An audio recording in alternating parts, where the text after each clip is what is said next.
ઘણાય તો એટલા દુખી છે ને, કરોડો રૂપિયા છે પણ તોય સાલા નકરી રાડ્યું જ નાખતા. આપણને એમ થાય કેમ આવું કરતા હશે. એ કે મરી ગયા એટલે જીવો છો હજી તમે. મરી તો તમને ભટકાણા ઈ મરી ગયા. એમ કાંઈ ભલે હોય ન હોય પણ આકલો હારો કરજો. દુનિયામાં પડકારાની કિંમત છે. પાડોશીના લગ્ન લેવાના હોય અને ગરીબ માણસ હોય.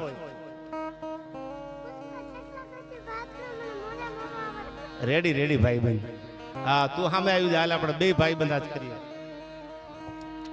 પુષ્પા ચોટલા કદી વાત તો મને મોરે મોરો આવવા દે.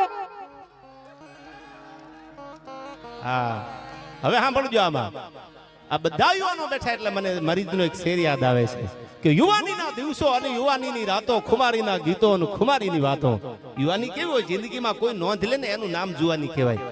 આ બધાય માતાઓ બહેનો બેઠા છે. મારા બધાય ડાયરામાં બોલું છું કે આજની દીકરીને ભાગવાની જરૂર નથી શિવરાજભાઈ, જાગીને લગ્ન કરવાની જરૂર છે. ભાગીને લગ્ન કરે એ કરતા જાગીને લગ્ન કરવાની જરૂર છે. જેને જાગીને લગ્ન કર્યા ને એ જીવનમાં કોઈ દી દુખી નથી થયા. અને એટલે કહું છું યુવાનીના દિવસો અને યુવાનીની રાતો, આ ખુમારીના ગીતો અને ખુમારીની વાતો. અરે સદીઓ સુધી બાદશાહી કરી છે ને હુકુમત વિના પણ અમે હુકુમત કરી છે. 1 વર્ષ 2 વર્ષ નહીં, સદીઓ સુધી બાદશાહી કરી છે અને હુકુમત વિના પણ અમે હુકુમત કરી છે. હવે સાંભળજો. યુવાનીમાં શરાબીની સોબત કરી છે તો બુઢાપામાં ફકીરોની ખિદમત કરી છે. કદાચ કોઈ માણસથી 2 ડગલા ભૂલ થઈ જાય તો પાછો ઉંમર થાય ને તેથી પાછો વળી ગયો અને સેવામાં પડી ગયો. યુવાનીમાં શરાબીની સોબત કરી છે તો બુઢાપામાં ફકીરોની ખિદમત કરી છે. હવે સાંભળજો. નથી પાસી પાની કરી અમે કદી પ્રણયના પંથે. નથી પાસી પાની કરી અમે કદી પ્રણયના પંથે. અને મોહબ્બત કહો તો મોહબ્બત કરી છે અને બગાવત કહો તો બગાવત કરી છે. આવા જેને જીવતર જીવ્યા છે ને, જેને ભગવાન સામે ઉઘાડા થઈ ગયા ને, એની ઈશ્વરે કાયમ લાજ રાખી છે. હવે મારે જે તમને વાત કરવી છે સાંભળજો. આ વાટાવદરના ફાદરમાં હા બધા થોડી વાર પૈસા લઈ લો અને થોડાક રવા દેજો. માલ હે તો મોહબ્બત હે યાર.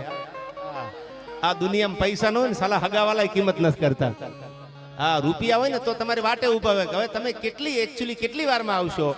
અને પૈસા ન હોય એટલે મારા દીકરા છોકરા પરણાવા વયા જાય. જાન વહી જાય પછી ખબર પડે કે જાન તો વહી ગઈ ગામમાંથી. આ અનુભવ છે અમને તો, અમારાના અનુભવ છે. તમને એક દી તમારા પણ દગો દેશે. કદાચ ન હોય તો કરી લેજો. એટલે હું બોલું છું માલ હે તો મોહબ્બત હે યાર. આ દુનિયા મને તમને પ્રેમ નથી કરતી. એ 5% જેવા વધ્યા છે. સાંભળી લીજો. આ રેકોર્ડિંગ થઈને કહું 5% જેવા હારા છે કે જે વ્યક્તિત્વને પ્રેમ કરવા વાળા છે. બાકી 95% એવા છે કે પૈસાને જ પ્રેમ કરે છે. આ તમારે બંગલા હોય ને તમારે ગાડી હોય ને પછી તમારે ભલે છોકરું ખોખા જેવું હોય તોય મારું બેટું વરી જાય, તો એને જડી જાય. અને હારામાં હારો છોકરો સાલો હેન્ડસમ બોય હોય ને પૈસા ન હોય તેમ કે અમને બરાબર જામતું નથી. લે તમને પૈસા નથી એટલે નથી જામતું. બાકી છોકરો તો બહુ ડાયો છે. આ ફાઇનલ વાત છે. અનુભવ કર્યા હોય ને પૂછી લેજો. કેટલાય માગા એવા છે પાછા ગયા છે. અને હું તો અમે હમણાંથી જ મેં નક્કી કર્યું છે કે ડાયરો હોય ને એક લગ્ન ગીત ગાઈ નાખવાનું.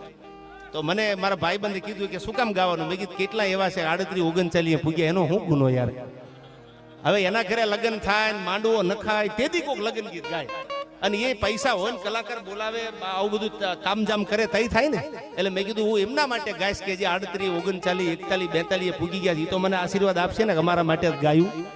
લગ્ન છે ના તો ગવાય જ ગયા હોય પણ અમુક તો હાવ રહી ગયા છે સાલા. અમુક વાયડામાં રહી ગયા. ડિગ્રી લઈને ડિગ્રી માંથી ડિગ્રી લીધી હોય ને પછી 5-7 માંગા જાય તો મને બરાબર મારા લેવલમાં નથી. હવે એ બધાનું લેવલ માપવા જાય તો એ 42 પૂગી ગયો હોય. પછી નંબરના ચશ્મા આવી જાય તો એનું લેવલ ઊભું રહી જાય. આમ નહીં પણ મારે વાત તમને કરવી છે. આ વાટાવદરના પાદરમાં હું તમે મળ્યા છીએ. એકાદી વાત તમને મને કાન